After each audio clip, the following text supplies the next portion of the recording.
أعوذ بالله من الشيطان الرجيم. بسم الله الرحمن الرحيم. الحمد لله رب العالمين، والصلاة والسلام على أشرف الأنبياء والمرسلين وعلى آله وأصحابه أجمعين. Kita lanjutkan persoalan rumah tangga Rasulullah. Tadi sudah kita bayangkan bagaimana Rasulullah menghadapi Khadijah, dan kebalikannya.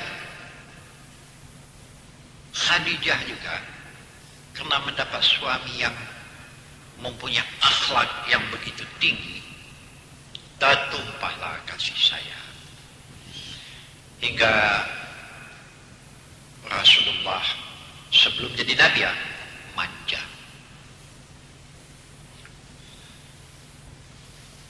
Nah, perlu juga saya terangkan di sini, pada sewaktu Rasulullah beristri dengan Khadijah lah, setelah berjalan rumah tangga sampai mencapai 25 tahun, umur 40 tahun, ya kira-kira 15 tahun lebih kurang rumah tanggaan. Waktu itu Nabi Muhammad kira-kira mencapai umur 40 tahun. Kan pada waktu itu Nabi Muhammad pergi bermanajat ke Gua Hira, menerima pangkat kerasulannya di Gua Hira. Sepintas lalu saja ya, waktu saya berada di Makkah, sepintas lalu ya, waktu saya berada di Makkah, saya sudah lihat itu Gua Hira berada di puncak satu gunung yang bernama dengan Jabal Nur. Dan untuk mendaki Jabal Nur itu sukar sekali, terjalnya gunung batu sampai ke atas gunung batu, apapun tak ada yang tumbuh, batu tok melalui tepi-tepi jurang. Oh, tidak mudah itu sampai ke atas. Saya masih ingat ya, waktu saya di sana, 2 orang Surabaya yang ikut mendaki, laki istri ya, rupanya sampai di tengah, belum sampai ke atas lagi, terkelici si suami yang berpegang ke tangan istri, ikut terbawa ke bawah, sampai di bawah patah-patah hingga tidak dikenal lagi wajah dari Haji Surabaya itu. Maka dia dikenal dari Surabaya karena ada paspor hajinya. Ya, paspor haji ada, paspor pengenal ya. Saya waktu di situ itu. Dan sesudah itulah oleh pemerintah Saudi Arabia dilarang orang mendaki lagi. Sesudah itulah waktu saya di situ. Nah, di belakangnya saya tak tahu lagi ya. Bukan main sukarnya mendaki ke atas. Waktu saya pergi ke sana, saya pergi dengan Meister Sirat Ismail. Meister Sirat Ismail ini salah seorang dari dosen dari perguruan tinggi di Makkah. Terjadilah soal jawab saya dengan Meister Sirat Ismail ini. Dia dosen ya, guru besar di perguruan tinggi University di Makkah. Apa kata saya waktu itu? Tuan Ismail, Meister Sirat Ismail ya. Tuan Sirat, kata saya, ada yang saya mau tanyakan ini.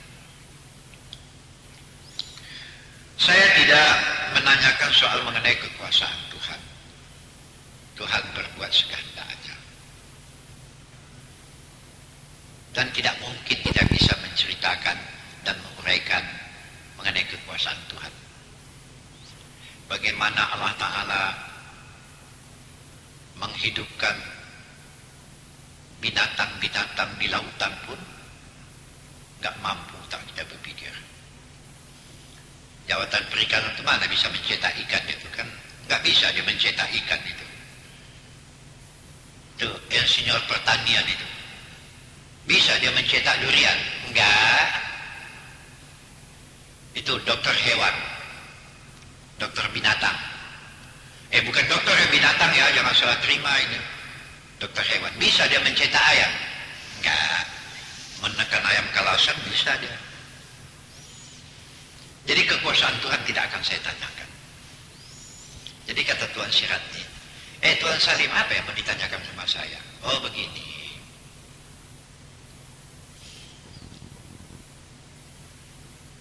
Ijtihad memikirkan rahasia sesuatu yang ada kan tidak salah. Oh ya tidak.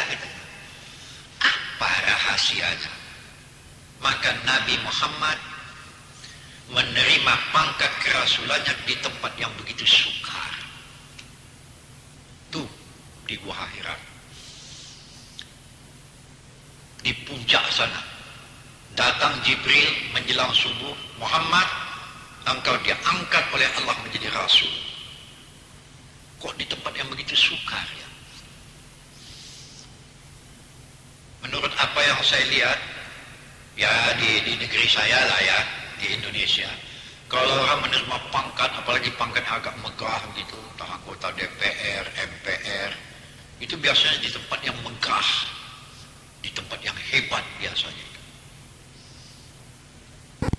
Dieluk-elukan, kadang-kadang dikalung dengan kalung bunga. Ayah di tanah Arab juga begitu katanya. Kalau menerima pangkat dari pemerintah, jabatan yang hebat itu diagung-agungkan ya di tempat yang megah. Inilah yang saya mau tanyakan. Kenapa Nabi Muhammad menerima pangkat di tempat yang begitu sukar? Oh, beliau seorang ahli falsafah ya. Oh, itu yang Tuan Salim tanyakan. Iya. Jawab beliau singkat kali ya. Menerima pangkat pada hakikatnya tidak mudah. Karena pada pangkat itu ada amanah.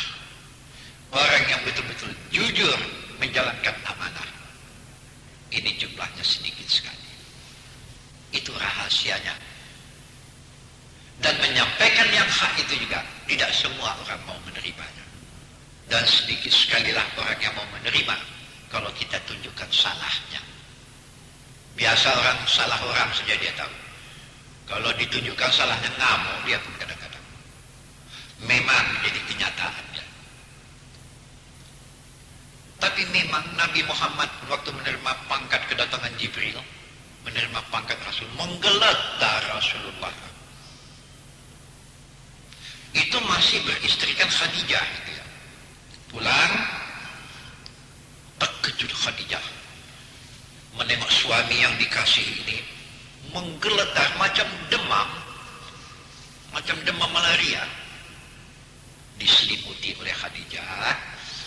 Belum ditanya apa sebabnya, diselimuti bagus-bagus ya,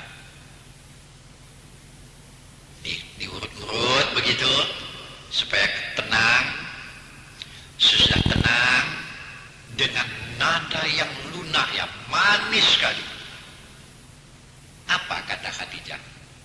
Muhammad, kenapa maka engkau menjadi menggeletar macam orang demam macam ini? Apa yang kejadian? Kasih tahu saya, jangan simpan rahasia itu. Macam orang ketakutan.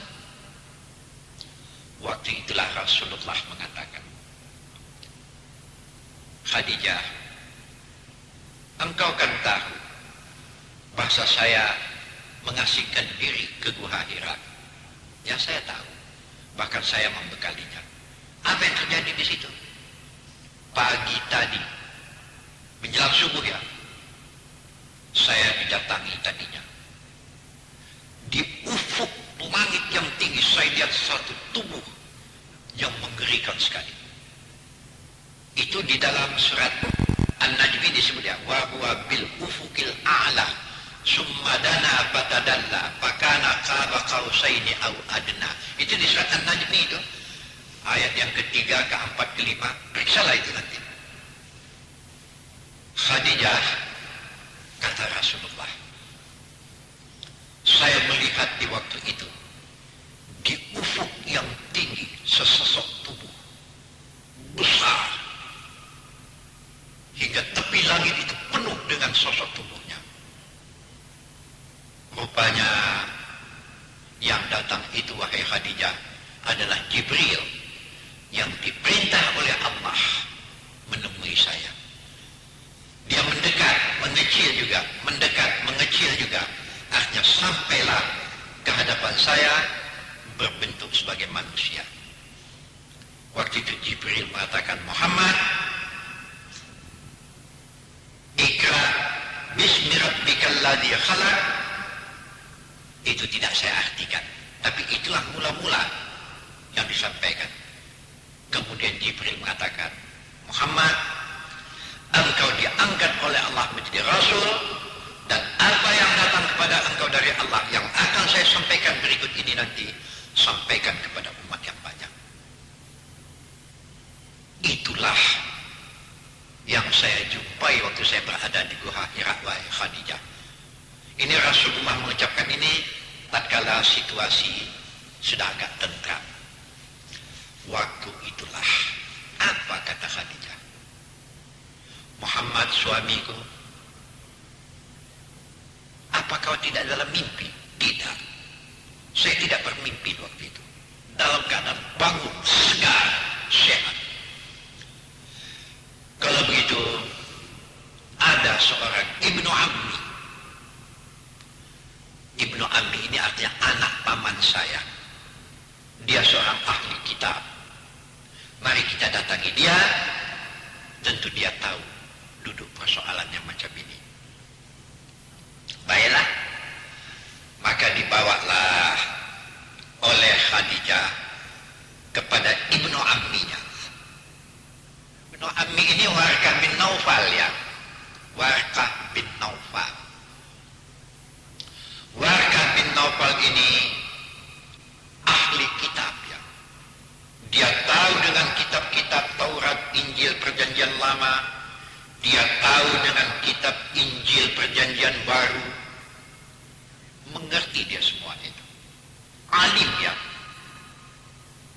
Nah, waktu Khadijah datang dengan Rasulullah, sudah jadi Rasul ya. Apa kata Khadijah?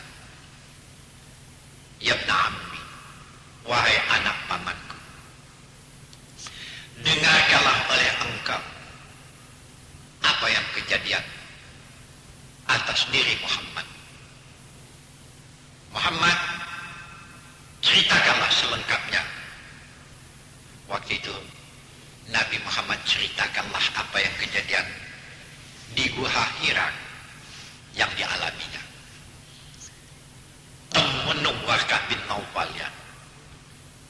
Setelah itu apa kata Warqah bin Naufal? Muhammad, Khadijah, hadzal namus allazi jaa bi Musa. Kalau menurut ilmu saya, apa yang datang kepada engkau Muhammad adalah namus yang juga pernah datang kepada Musa. Namus Jibril yang dimaksud itu ya. Rupanya dalam buku-buku lama itu Jibril ini namus namanya. Itulah dikatakan oleh Warqah bin Naufal.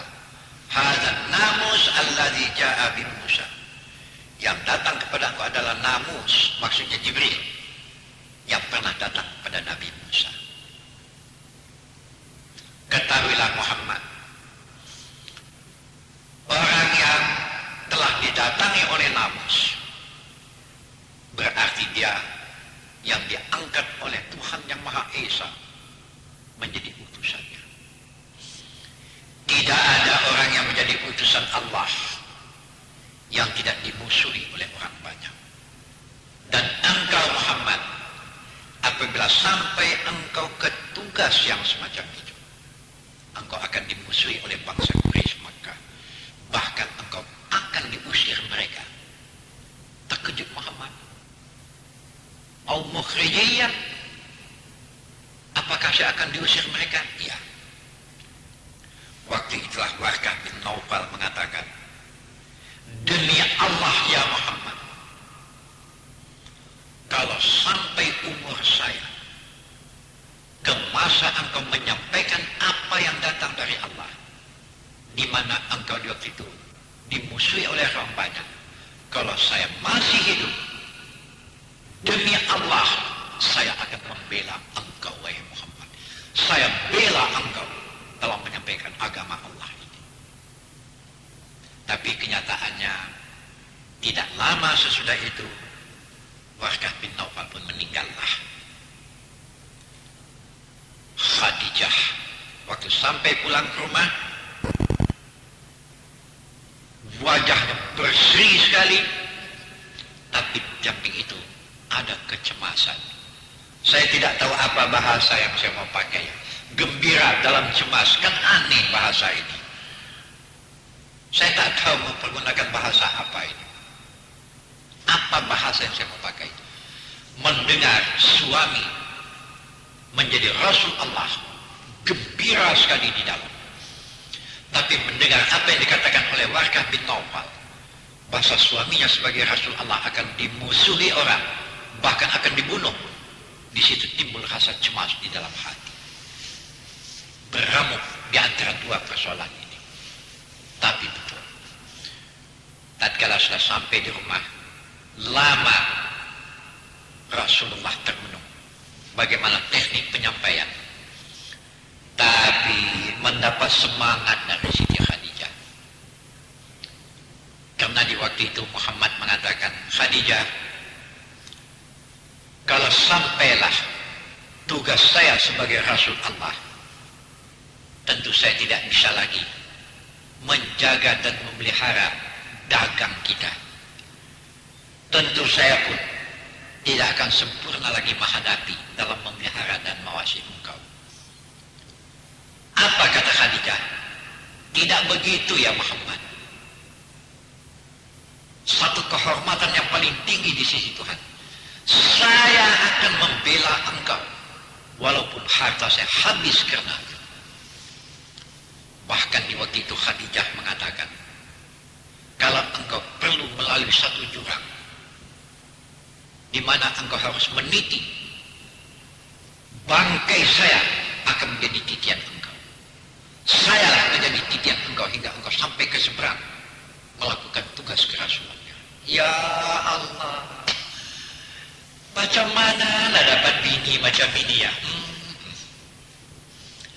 Ini bini awak sekarang, kurang saja belanja sedikit sudah dibentak-bentaknya awak. Ya Allah, macam mana nih bang?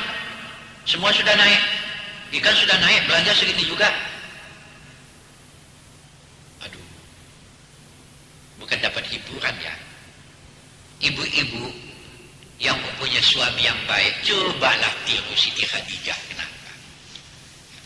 Membela suami. Saya belum menceritakan lagi bagaimana Ali bin Abi Thalib dengan Fatimah ya. Ali bin Abi Thalib dengan Fatimah, ini anak Rasulullah, rumah tangga sahabat. Ini baru saya ceritakan rumah tangga Rasulullah dengan Khadijah. Belum saya ceritakan lagi ya bagaimana rumah tangga Rasulullah dengan Aisyah. Ya ada aja kesempatan, nanti saya teruskan ini. Tapi apa yang saya sampaikan ini, saya pikir sudah pantas ditiru ya. Bukankah di dalam ayat dikatakan laqad kana lakum fi rasulillahi uswatun hasanah. Pada diri Rasulullah adalah contoh yang baik untuk kita. Dalam soal ibadat oke, tapi dalam soal rumah tangga kan pantas juga kita tiru. Hingga terpina satu rumah tangga, kalau belum mampu dengan kebahagiaan keuangan, tadi sudah saya katakan, bahasa kebahagiaan itu adalah terletak pada rasa kasih sayang, bela membela, ketenangan jiwa. Di situ letak persoalan. Aduh, banyak kali yang bertanya sama saya ya. Saya pun kelabaan menjawabnya. Pertanyaan itu wajar saja, tapi jawabnya yang susah ini sekarang. Ustaz, ya, bagaimana lah supaya rumah tangga kami bisa tenang ya? Ului, bagaimana lah jawab saya? Saya ini bergantung kepada kedua belah pihak. Tidak bisa bergantung pada sepihak saja. Suami punya pengertian, istri juga punya pengertian. Tapi kalau dapat kaya ia juga, kekuasaan dipunyai juga, ketenangan di rumah tangga kasih sayang ditemui. Oh, ini sudah luar biasa lah. Sudah luar biasa. Betul-betul merupakan satu rahmat. Dan kalau ini disyukuri, rahmat itu akan terus sampai ke akhirat. Ini soal syafaat. Syafaat Rasulullah kepada umatnya ada. Tapi hadis Nabi juga mengatakan, syafaatul muslim lil muslim. Syafaat seorang Islam kepada seorang Islam juga ada. Syafaat suami terhadap istri atau kebalikannya, syafaat seorang istri kepada suami ada ya, bukan tidak ada. Tapi bagaimanalah syafaat ini akan berlaku? Kalau sempat dua-dua masuk neraka, apa yang mau disyafaatkan? Atau satu di antaranya masuk surga, suami masuk surga, istri masuk neraka, atau kebalikannya. Apa mereka ada hak memberi syafaat kepada suami yang di neraka atau istri di neraka? Ada. Kalau tidak dilupakan Tuhan. Saat di dalam Quran juga ada dikatakan, saya juga akan melupakan kamu. Kalau semasa hidup di dunia kamu juga melupakan saya. Melupakan hari pertemuan. Itu hari hisabnya. Nasitu. Kama nasitum liqa'a yaumikum hadha. Nasitum kama nasitum liqa'a yaumikum hadha. Saya akan lupakan kamu seperti kamu melupakan saya waktu di dunia terdahulu. Tapi kalau tidak dilupakan Allah, kalau kebetulan suami di surga, istri di neraka, atau kebalikannya, si istri di surga, suami di neraka, pada waktu itu teringat oleh dia kawan hidupnya semasa di dunia, bermohon dia kepada Allah agar dipertemukan. Ini masuk syafaat ya.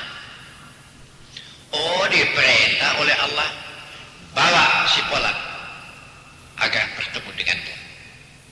Kalau kebetulan di neraka, dikeluarkan dari neraka, dipertemukan di surga. Kalau sudah dikeluarkan dari neraka, dimasukkan ke surga, itu tidak dikembalikan ke neraka lagi. Dipertemukan itu ya. Jadi ada syafaat suami istri. Tapi kalau dilupakan Allah, lewatlah, tak ada lagi itu. Itu maka lebih kurang sikit dalam rumah tangga, lapangkan sajalah dada tualah. Jangan bertengkar-tengkar juga. Hei Bu, Pak, jangan bertengkar juga. Akan kembali irama yang lama itu. Tahu Ibu sama Bapak apa irama saya yang lama itu? Yang sudahlah. Nah, ini irama lama ini ya. Tapi jangan diulang lagi ya. Awabin. Di dalam surat Qaf ada kata-kata awabin. Hendaknya kita cepat sadar sebelum ditegur. Perbaiki.